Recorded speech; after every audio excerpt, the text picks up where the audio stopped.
You're listening to Passions and Prologues, a literary podcast where each week I interview an author about a thing they love and how it inspires their work. I'm your host, Adam Sokol, and today's guest is Alexandra Christo, author of the brand new book, The Night Hunt. You may know Alexandra from her stunning book, To Kill a Kingdom. This is an incredible kind of dark fantasy romance all about a monstrous girl who feeds on fear. This was such a fun conversation. The thing that she is extremely passionate about is Buffy the Vampire Slayer. And when you hear her talk about how much she loves it, it's very clear how it has influenced the style of writing that she does. And also we got into the fact that it is a show that, while many people may not at first hand think about it, it has deeply inspired so many forms of not just writing, but also obviously TV shows and movies, and kind of the way that we interact with stories that involve monsters and all sorts of stuff. It's just a really, really wonderful conversation. And her brand new book, The Night Hunt. If you're listening to this on the day this episode comes out, you can get the book in 1 week. It comes out on October 10th. Be sure to check it out. You're not going to want to miss it. And if you need something to enjoy while you're waiting 1 week to get Alexandra's latest book, I've got a little bit of a book recommendation pairing for you here. Kingdom of the Wicked by Carrie Maniscalco is just a wonderful story. Carrie is really well known for her New York Times bestselling series, Stalking Jack the Ripper. And Kingdom of the Wicked is a story of two sisters. One of them gets brutally murdered. This is not a spoiler. It happens very, very early on. And her sister, in a quest to try and bring her sister back, goes through basically the 7 circles of hell. It is a wonderful story. It is such an incredible YA fantasy. I think you are going to adore Kingdom of the Wicked. If you're looking for more book recommendations from me, you can always find me on Instagram, TikTok, and YouTube at Passions and Prologues, or you can shoot me an email at passionsandprologues@gmail.com. I love hearing from you all. Don't ever hesitate to reach out and ask me for book recommendations of any kind. It is my favorite thing to do. And speaking of books, I am recommending, again, The Night Hunt by today's guest, Alexandra Christo, is just delightful. And I'm not going to keep you around here anymore. I hope you enjoy this discussion with Alexandra, author of The Night Hunt, on Passions and Prologues.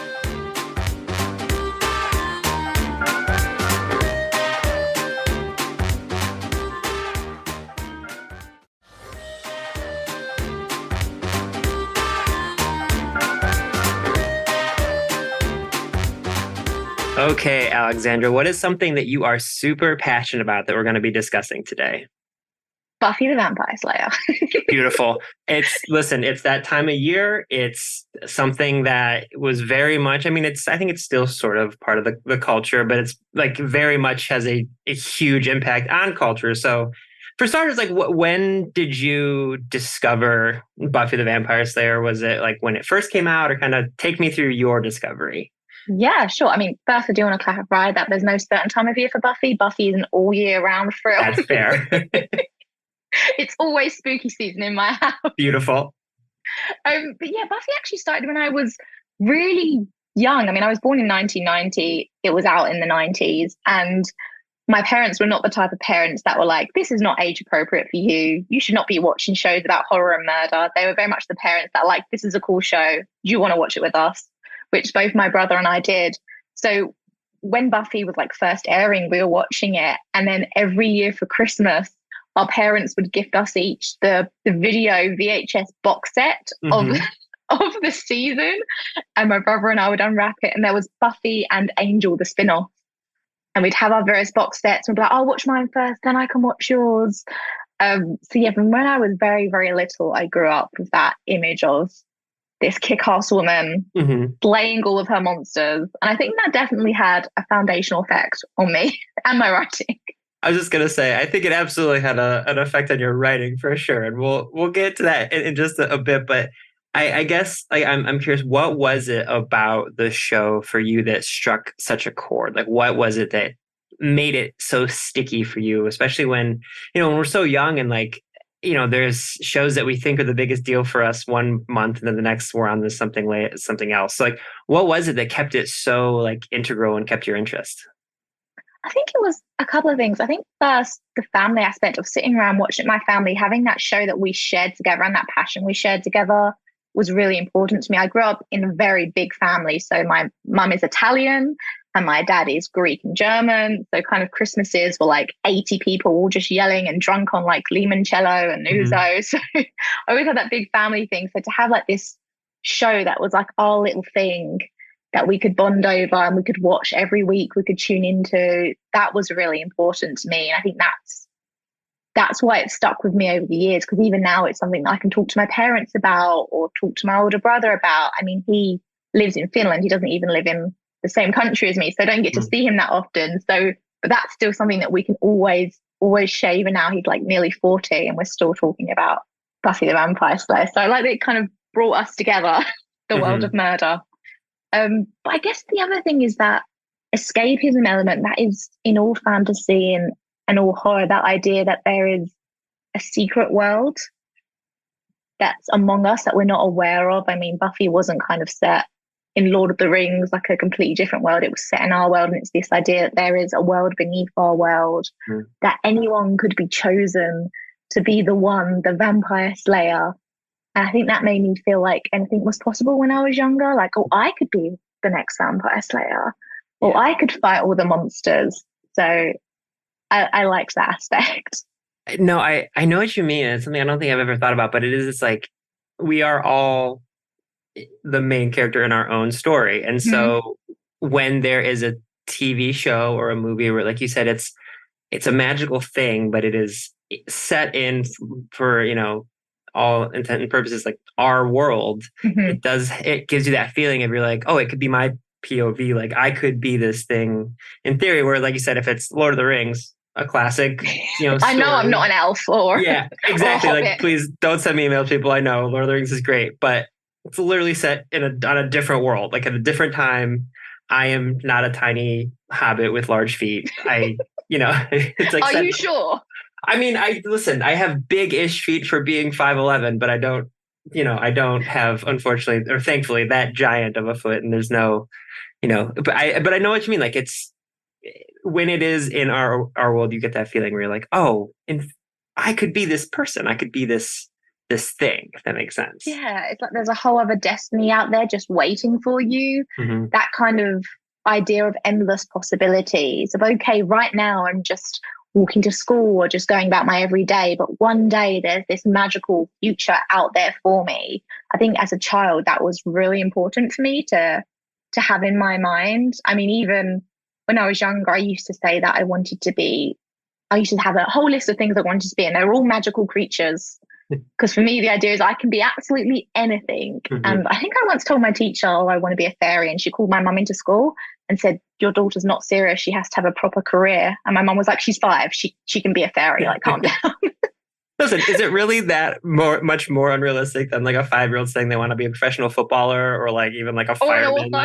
Yeah. Like, if I said, oh, I want to be a professional writer, they probably would have called my mum in again and said, look, she's not being serious. Yeah, exactly. No, I totally know what you mean. So I will say, like I said, I know the show fairly well, and I don't know that I've seen every single episode, but one of the things I think, I don't know if they were like the first to do this, but I think one of the things that was so impactful is the fact that they had both like kind of overarching seasonal story arcs while also having like the Monster of the Week episodes, kind of keep you like, you could just like you could just drop in at any time and be like, oh, I don't know what's going on the outside. You can gather it. You can gather it. Yeah. So for you, what were some of your favorite episodes and kind of themes throughout the Buffy the Vampire Slayer experience? Oh, there are so many. Oh my God. I have seen this show literally. I think about every few months I watch it from start to finish again. It's quite obsessive. And they did, like you said, invent the monster of the week, the big bad, that kind of overarching villain while you deal with all your little villains. So for me, my favorite episode, there are a few that are kind of stand out in the Buffyverse. One is Once More We're Feeling, which is a musical episode. And I mean, I might get corrected here, but I think they were the first show to do that, like a musical episode. Yeah. They kind of like invented the wheel with that, and then all the others followed. And it was so fun because none of the characters could sing, like none of the actors could sing. They didn't try to auto-tune their voices. It was literally just the characters singing, and they were bad, they were off pitch, but you got that real emotion of what they were going through. The songs were funny, they were interactive. Like there was a scene, like the opening scene to Once More We're Feeling is Buffy killing a vampire and talking about how depressed she is while killing the vampire. And the demons are kind of taunting her about how they can see she's depressed because she's not that good of a fighter when she's depressed. And then it was just really, really interesting the way they kind of blended musical genres. So some characters would like sing in jazz, some would be pop, some had like rock numbers about how they were scared of bunny rabbits. Like it just did not take itself too seriously. It was such a whimsical episode. And that really captured me to the point where I know the lyrics of all the songs in the episode. But by contrast, my second favorite episode is an episode called Hush, where everyone loses their voices and nobody speaks for the entire episode. Which you can't get more opposite. Is that the one with like the super creepy? Yeah, in the suits, the demons in the suits, and they're like bald and kind of look like those little jelly aliens you had in eggs when you were little. Yeah. Like they are creepy. Yeah, that's that one. I love, like I said, I know the series pretty well, but like it's hilarious. Like those two, if you would have named like other episodes, I would have just like, and we're at a podcast, so no one would have seen this, but I just would have like nodded politely. But those specific two, yeah, they're very, very famous. Yeah, I feel like you said, I don't know if they like invented these specific like versions of shows, but I can think of so many different shows that like came off of what they did, and like it was so inspiring and so like formative for so many people. And I want to ask how, like I said before we started recording, it's like sometimes the thing that people are passionate about is only tangentially related to their writing, but like it's kind of, I don't want to say a direct through line, but it's clear that this had some influence on the style of writing that you do, correct? Yeah, I mean, having that strong female character, it's quite an overused term, strong female character, but having that kind of woman who wasn't afraid to be feminine but could still kick ass, because kind of, as I would say, in the early stages of like feminism in TV, you either the girly girl or you were quote unquote tomboy, horrible term, but and so you either had all the like manly traits and that made you a badass, or you were really, really girly and you got killed. And those are kind of the two ways women were viewed in media. And Buffy was a great way of kind of bringing those together and melding them and saying that feminine traits aren't weak traits. Like you can still love fashion and want to do your hair nicely and, you know, what have you, and then still fight your monsters, still be assertive and dominant and know how to achieve your goals. And so that is really important in all the female characters I write, because my characters are oftentimes monstrous girls who embrace their inner demon and their angry nature, and they don't reject their femininity or sacrifice their femininity in favor of it. It's just women are well-rounded creatures, funnily enough. So I try to make my characters that as well. And yeah, Buffy was a great inspiration for that, and just an inspiration for being able to write women who take charge of her destiny. So often in the series, Buffy is told, oh, you know, well, straight up she's told she's going to die like in an early season, and then she does. Then she comes back and she's told, oh, you have to do things this way. This is the tradition. The Watchers Council have always done things this way. Slayers have always done it this way. And she's kind of the first one that comes in and says, no, I'm going to do it my way. It's my destiny. It's my future. And I'm going to do what I want with it. And that's a through line for all of my characters in kind of my debut novel, To Kill a Kingdom. That was a big part of Lyra's journey, is saying to herself and to her mother, I want to be queen, I want to be ruler, but I don't want to do it your way. I want to do it my way, and I want to create the world that I want to see, not the world that you've always thought would be best. And I'm really curious, because like we were talking about before, Buffy is like this, it's this world surrounding and Intertwined in a way. intertwined. Yeah, I think I just did both. We're recording this on a Monday morning, everyone. Yeah, intertwiven with our existing world. I'm just going to go with it. But there's so much, world building and character building and relationship building that is woven throughout all of the story itself. So I want to ask, for someone who writes stories where very oftentimes you're creating worlds and, magic structures, but also characters and plot, like, what is your kind of entry point into the stories that you create? Like, is it a character? Is it a world? Like, where do your stories start and then kind of blossom out from? I always start with character. Mm-hmm. That's kind of, for me, the most important thing. I mean, Buffy the Vampire Slayer wouldn't be anything without Buffy, right? Yeah. So, like, that's what makes a story important. It was actually a thing that my creative writing professor said. I studied creative writing at university, which is by no means necessary to being an author, but it was something I wanted to do. And my professor once said to me, people read stories for the people, not for the story.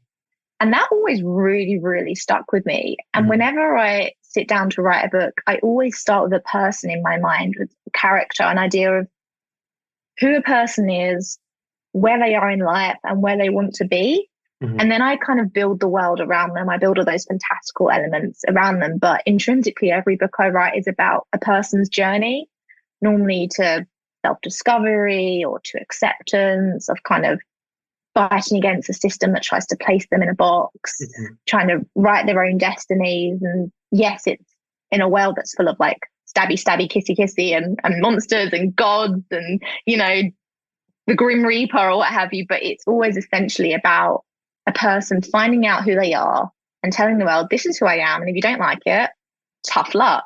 And that's where I begin every story. Yeah. And then, so what is the most challenging part for you? Because I've talked to a lot of fantasy writers where they've said, they love the freedom to basically determine how, physics works in their own world. But then I've talked to others who are like, it's crippling to have that much world building freedom. So for you, what's the most challenging part of saying like, okay, I am not only creating a story from scratch and characters from scratch, but I'm also creating a world from scratch. Like, for you, what is the part that you find most challenging? Doing it. World building is really, really hard. And it's especially hard when you get to the copy editing stage, where your copy editor comes in and says, oh, actually, is it logical that, when they say this spell with their wands, that this thing happens? Because if you think scientifically and you're like, oh my God, it's magic, stop. Yeah. And you have to think about the semantics of things that readers, honestly, do not care about. But you have to know them and you have to understand how it works. Yeah. Even when, as you were writing it, you did not have a clue.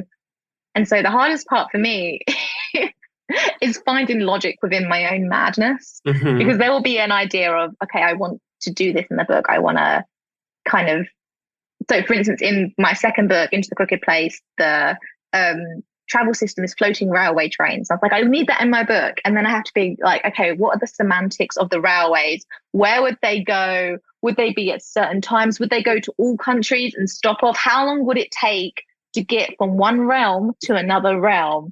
And do that. So kind of the hardest part for me is almost like finding the boring parts in my imagination. It's not all kind of writing about swoony death gods. It's always finding, right, where do we ground this so it's not superfluous and so it's not completely crazy. So even in a fantasy world, it's still somewhat believable. It follows kind of a trail of logic that the readers can follow. And they're like, okay, these are the rules within this world. Because no matter where you are, you have to have rules. Yeah.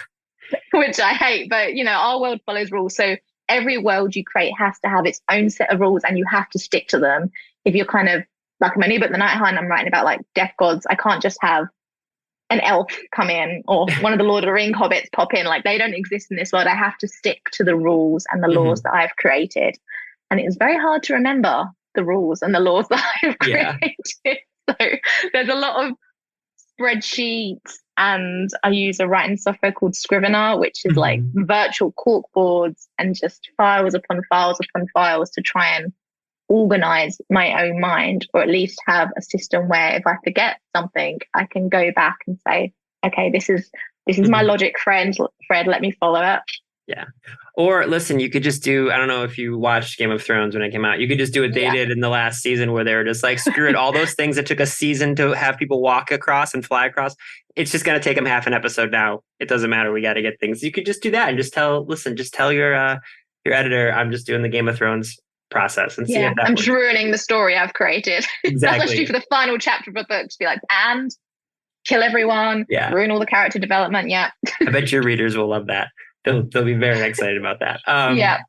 So can you we've been sort of talking around it a little bit. So can you kind of give my audience an introduction to The Night Hunt, to your latest novel, which we're recording this at the end of September. So it comes out on October 10th. Is it October 10th everywhere? Or is it just in the States on October 10th? Everywhere. So I tried to have simultaneous release because I'm in the UK. And so it's important for me to, when I say, guys, pre-order the book, it comes out on 10/10, that everyone can pre-order the book and it comes out on 10/10. Yeah, that's really smart. So that's okay. I wanted to make sure because I knew that was what it said on your website, but I wanted to make sure for my listeners. So, okay, can you kind of give us an introduction to the new book? Yes. So The Night Hunt follows a young girl, I say young girl, an immortal girl named Atia who feeds off of fear and nightmare. And she spent her life hiding from the gods who murdered her family. And one day she breaks a sacred rule, which is she kills someone. Not supposed to do that. Mm-hmm. And it alerts the gods to where she is. And they send a horde of different monsters after her, like mythological creatures and vampires. And there is a death god named Silas, and he offers to help Atia, and he strikes a deal with her. He said he will help her defeat the monsters and take on the gods if she helps him to become human again. And so they form this unlikely alliance where they travel through the kingdom and they have to hunt down various mythological creatures. Also, they can gain access to the god's kingdom and kill a god and both undo their various curses. And so I'm always fascinated by stories that have, like you said, gods and monsters and like myth and lore all woven into it. And this isn't like a where do you get your ideas question, because I hate those questions. But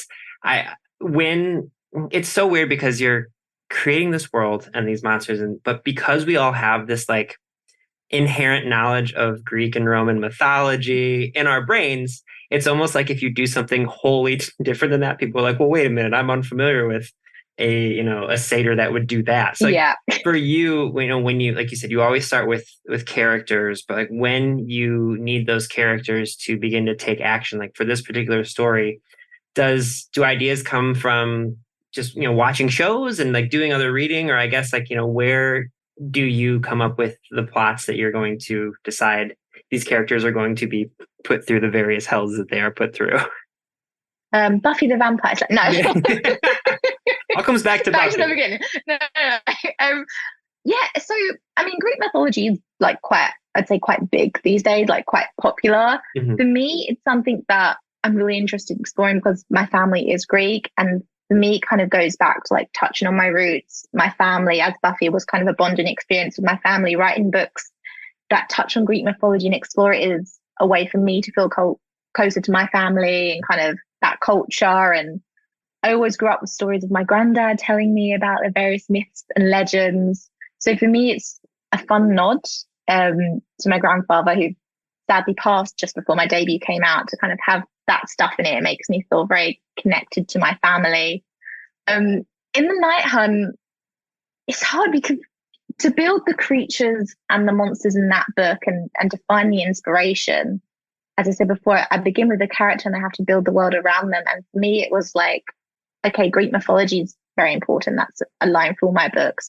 But also shows like Buffy have influenced me. So I wanted to kind of combine that modern love for Greek mythology with kind of my childhood love for the traditional monsters like vampires and stuff like that. So this book was fun for me to write, and I wasn't so concerned with people saying, well, that's not how I remember the satyrs being. I was like, well, this is how I've invented them to be. And if you don't like it, I don't care, because I like it. It's a way of like, I think there's a good way to like draw from the original myths and the original stories, because nobody actually wants to read the same book about the same characters and the same monsters all over again. Like you said, if you read a kind of about a creature and you know the rules and you know how they work, that's not fun. Someone's already told that story. That already exists. So my thing is being inspired by different creatures and wanting to do my own fun takes on them. Yeah. Like with the character of Silas, who's kind of like the death god. He's called a herald in the books, which is essentially a mixture of Hermes and the Grim Reaper. And so I kind of combined those two like legendary characters, I suppose you could say, and created an entirely new being from them. And that's the fun for me, right? We're always inspired by the past, but we don't want to copy it because it already exists in that form. We want to create something new. And then hopefully someone else can get inspired from that, and then create something new, and so on and so forth. It sounds to me like people, I'm hoping people can like kind of hear the smile on your face while you're talking about this. Like, it sounds like you genuinely like love this part of like the tinkering with the different characters and stuff. And I'm curious, I hear from so many authors who have had success, and like when you're writing your first story, you don't know what's going to happen with it. You have no idea. No one really knows who you are, and then it gets put out into the world, and hopefully it's successful. And with yours, it was. So I'm curious, like having so much experience now writing different stories, like is it, I've also had people say like once they're well known, there's a lot of pressure. It's like, oh shoot, this can't flop. This has to be a really good story. But like, it sounds like you're really having fun playing like in the kind of like in between the lines of the story. So is it a more enjoyable experience now, or was it when you first started and you were first writing your first book and being like, I hope this turns into something? Like, is it more fun? Is it more challenging? Is there more pressure? Oh, it's never fun. No, it's always fun and it's never fun. Like you said, when you have a debut, there's not really any pressure. You give yourself some pressure of, I hope this succeeds, but you don't really have any expectations. You know you're a debut. I said, nobody knows you. It's kind of like, cross your fingers, send it out into the world, and whatever happens, happens. If not, you've still got your 9 to 5. Life goes on. Luckily for me, people liked To Kill a Kingdom, which was very nice. But then, yeah, that did come with a lot of pressure, not just from other people, but from myself, of me thinking, okay, now I've got people who expect a certain standard from me, and I have to meet that. And you have to juggle with people who are like, oh, I loved your first book so much, do that again. But you have to do something different, but appeal to that same audience, but then appeal to new people. Publishing is always a constant juggling act, and it's hard not to be sucked in by the urge to appeal to whatever's popular or whatever tropes people like and just write just for them. But if you do that, then you don't enjoy the writing process as much. And I always think if you don't enjoy what you're doing, it's not, especially if it's something creative, it's not going to come out as best as it could be. So I think the important thing to me in writing is just to kind of block it all out, block out the pressure, block out everything, and just write the book, sit down, write the story that I want to write, get it to a place where I'm proud of it, send it to my agent, and then start all the panicking and then start all the self-doubt. You can't do that during the writing process because nothing gets done. Well, and you also mentioned like ignoring trends and stuff. Like for people who may not like understand, even for someone who's under contract and has is a well-oiled machine when it comes to releasing books, like it's still going to be usually like a year between when you start writing to when it's published at the minimum. So it's like if you're trying to chase a trend, there's very likely people are going to be on to the next thing by the time the book comes out. So keeping those blinders on, and like you said, social media just works so quickly. And it's just like, you have to almost predict what someone might like in 2 years and then be like, aha, I'll write about that. I've got you now. It's impossible. Do you find yourself, because I've heard people say both ways, do you find yourself reading books in the genre that you are writing, or do you try to kind of wholly avoid that, especially when you're writing your own stories? When I'm on like full deadline, as in first draft deadline, I don't read because I will be too influenced by what I'm reading, and I will start kind of echoing the voices of other authors. Obviously, nobody wants that. So like first draft is solitary. Let me sit down for a couple of months or however long and just write what needs to be written. But then when I'm in kind of the editing stage, it's super useful to read within the genre. So to read fantasy books, obviously I write fantasy. And that helps me with the second and third draft when I'm world building to be like, okay, hang on, I see techniques used by the authors.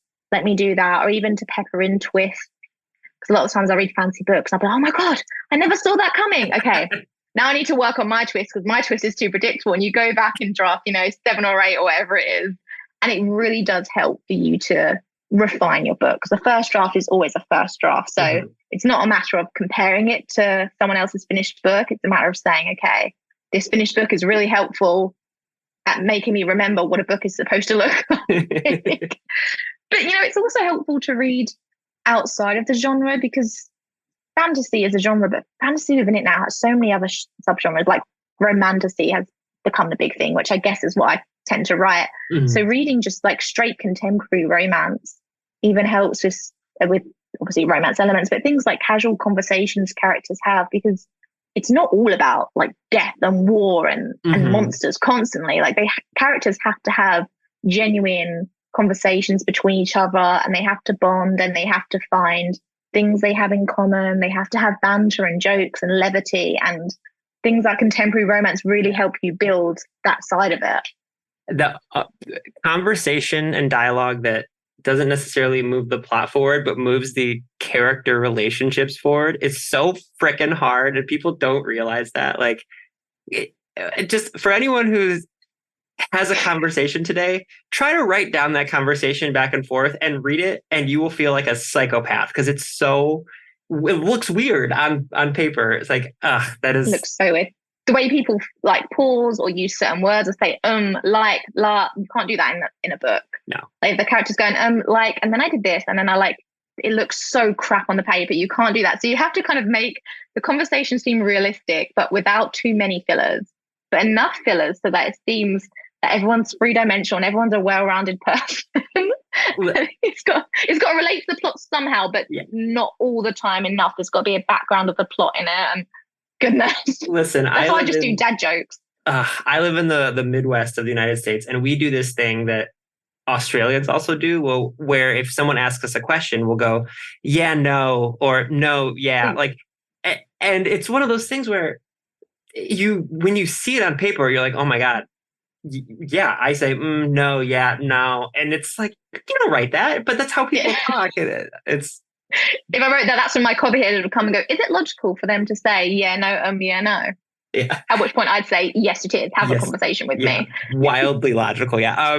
So we obviously talked about Buffy at the beginning being very formative, but do you remember when you were younger, what was the first like fantasy novel that you read where you were like, oh man, I want to read these books too, as opposed to just like watching these shows?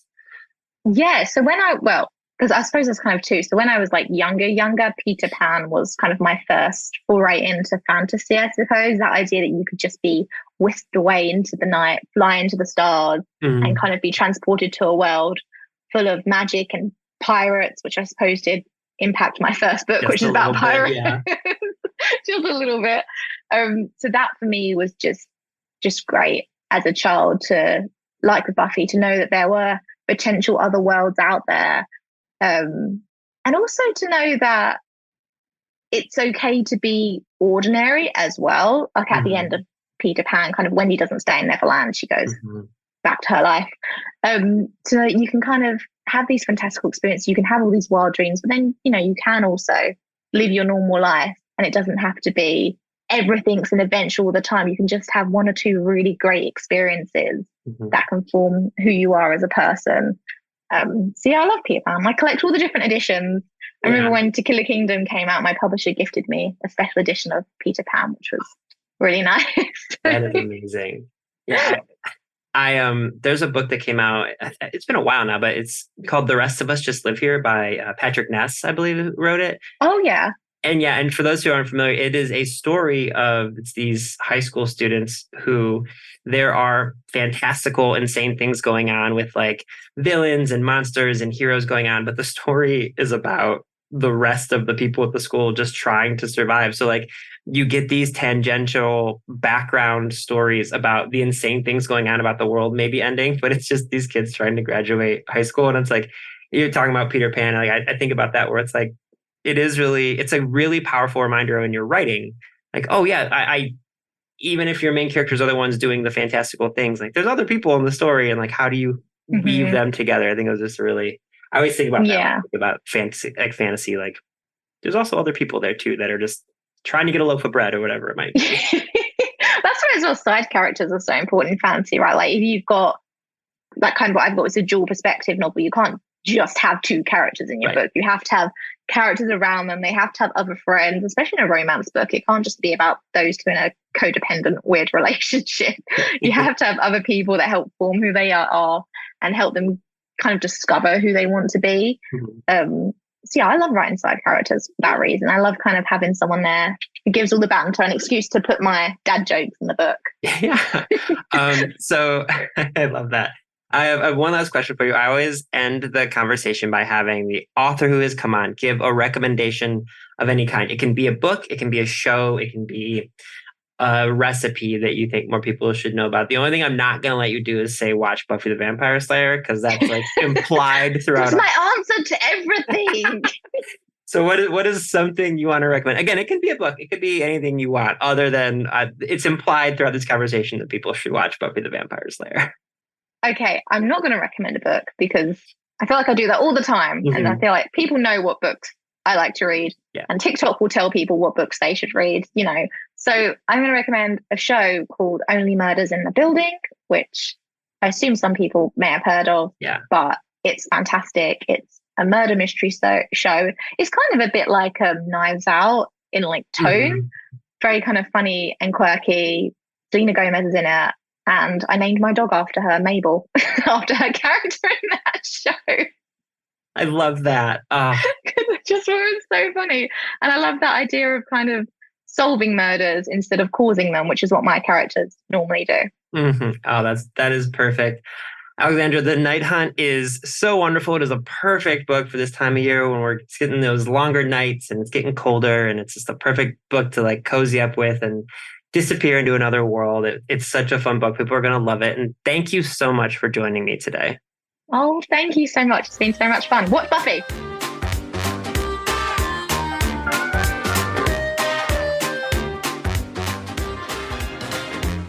Passions and Prologues is proud to be an evergreen podcast and was created by Adam Sokol.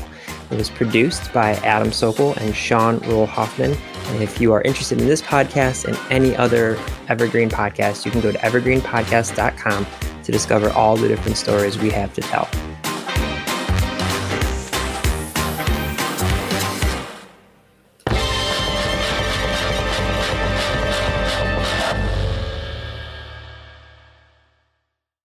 Mad Magazine. Advertising mascots. B-movie posters. And cartoons. Oh yeah, can't forget cartoons. If you get the funky connection that ties these pop culture gems together, you'll dig Two Designers Walk Into a Bar. See, we're a couple of creatively curious pals living between the bookends of grand museums and dive bars. Hey, you know the place, the sweet spot where highbrow and lowbrow become drinking buddies. So join our barroom chats as we talk influential work and uncover stories of how the familiar became iconic. Think behind the music for the stuff we love. Check out our website at twodesignerswalkintoabar.com. And listen wherever you get your podcasts or visit evergreenpodcasts.com.